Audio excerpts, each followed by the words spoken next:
Have you ever had a time in your life when you just felt inspired to draw nearer to God?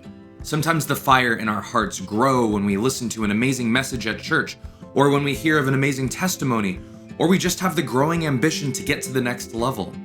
Here at Impact, we wanted to provide the plan for people who have such godly desires. So if this is you, and you have the burning desire to accelerate your spiritual growth, take notes and pay attention, because if you apply these next lessons carefully, God won't just bless you with growth, but with abundant growth. So let's get started. Lesson number 1, grow in worship. Pay attention to Daniel chapter 3, verses 4-5, when King Nebuchadnezzar erected a statue for people to bow down to. It says, "Then a herald shouted out, 'People of all races and nations and languages, listen to the king's command. When you hear the sound of the horn, flute, zither, lyre, harp, pipes, and other musical instruments, bow down to the ground to worship King Nebuchadnezzar's gold statue.'" In this context, worship means to bow down in submission and to surrender. Look also at Matthew 4, when Jesus was being tempted by Satan.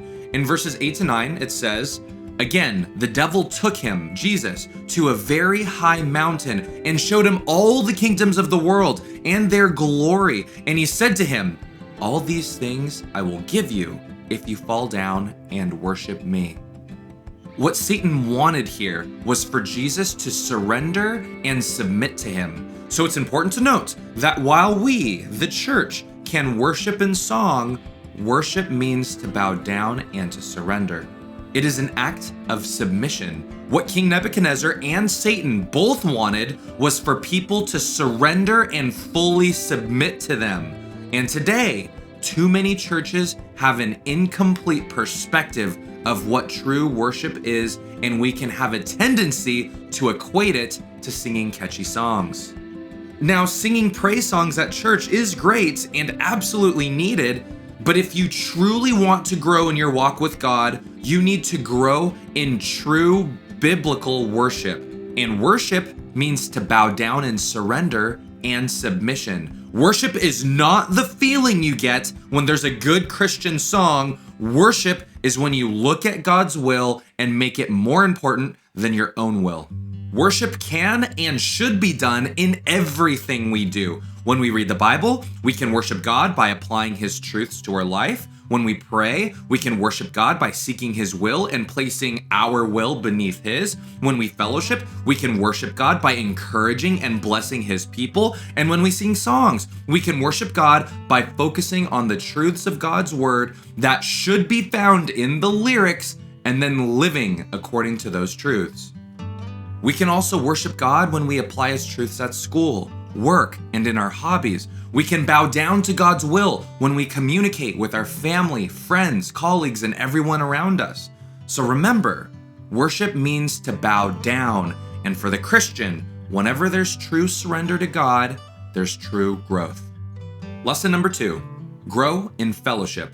Philippians chapter 2, verses 1-3. "Therefore, if there is any encouragement in Christ, if there is any consolation of love, if there is any fellowship of the Spirit, if any affection and compassion, make my joy complete by being of the same mind, maintaining the same love, united in spirit, intent on one purpose. Do nothing from selfishness or empty conceit, but with humility of mind, regard one another as more important than yourselves."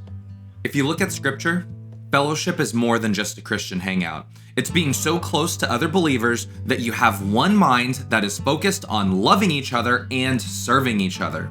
Paul here encourages believers to be of the same mind, and this is the next step to growing in your faith. Grow in being one with other believers. So, do you have a best friend in the faith? Do you have someone in your life that pushes you to be stronger in the word or in prayer? Do you have someone that you can confess your hidden sins to? Or do you have an accountability partner that loves you enough to call you out if you do something wrong? Jesus serves as the perfect example in this regard. When Jesus was here on earth, all he did was invest in people. He got involved in teaching his 12 disciples. He hugged and embraced the children and the sick. He looked upon the poor and the hungry and then met their needs. And he even went as far as to identify himself as being a friend of sinners. So for us, some questions to consider. Are we friendly? Do people at church feel comfortable enough to approach us, or are we standoffish? Do we take the time and make the effort to grow in our relationships with fellow believers, or are we too busy? And honestly, it's not that we're too busy, it's that we're refusing to make fellowship a priority despite God's call for us to regard one another as more important than yourselves. So if you want there to be growth, there must be true fellowship. Lesson number 3, grow in discipleship. In Matthew chapter 28, verses 19 to 20, Jesus says, "Go therefore and make disciples of all the nations, baptizing them in the name of the Father and the Son and the Holy Spirit, teaching them to observe all that I commanded you. And lo, I am with you always, even to the end of the age." Before Jesus ascended into heaven, he commanded his disciples to go and make disciples. Essentially, Jesus told them, "Look at what I did for you. I taught you, answered your questions, invested in your future, loved you, showed you mercy and patience. We laughed, we hung out, we ate together. I trained you, I corrected you, I equipped you to serve others, and I showed you how to follow God.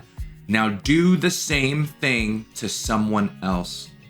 So question, have you ever learned under someone that is much more experienced than you are? And I don't mean one meeting here and there. A disciple is a disciplined learner. So have you been properly trained under a mature believer? To be equipped to read the Bible and pray correctly, to make your path to greater godliness more clear, and to develop you even further in your walk with God. For me personally, I have had the pleasure of being mentored by 5 individuals in different periods of my life, and I learned from their experiences. And sometimes we met at their office, or talked alone after a Bible study, or met at a cafe, or went for a walk.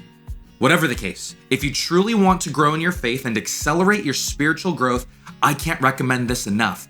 Find someone that you look up to spiritually and ask them, "Can you please teach me how you follow God? I want to learn more on how to read the Bible and how to pray and how to dive deeper in my faith.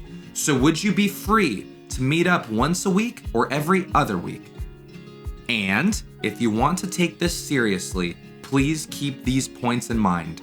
Point number 1, ask someone who is much further in your faith than you. They should be spiritually more mature than you. Point 2, if you're not an adult yet, talk to your parents or guardians about this. Communication is key, and your parents should know who you meet up with and what you talk about. Point number 3, I highly suggest guys having guy mentors and girls having girl mentors. Point number 4, don't be offended if the person you ask can't meet up with you. Keep asking and keep looking. Discipleship is biblical, and God will make a way for you if you do your part. And point number 5, don't be discouraged if you can't find someone right away. These things take time. So in conclusion, if you are someone that wants to accelerate your spiritual growth, learn from these godly lessons. Lesson number 1, grow in worship. Don't just sing songs. Live according to the truths of God's word and submit and surrender to them in every aspect of your life. Lesson number 2, grow in fellowship. Don't just hang out. Take the time to develop and maintain godly friendships. And lesson number 3, grow in discipleship.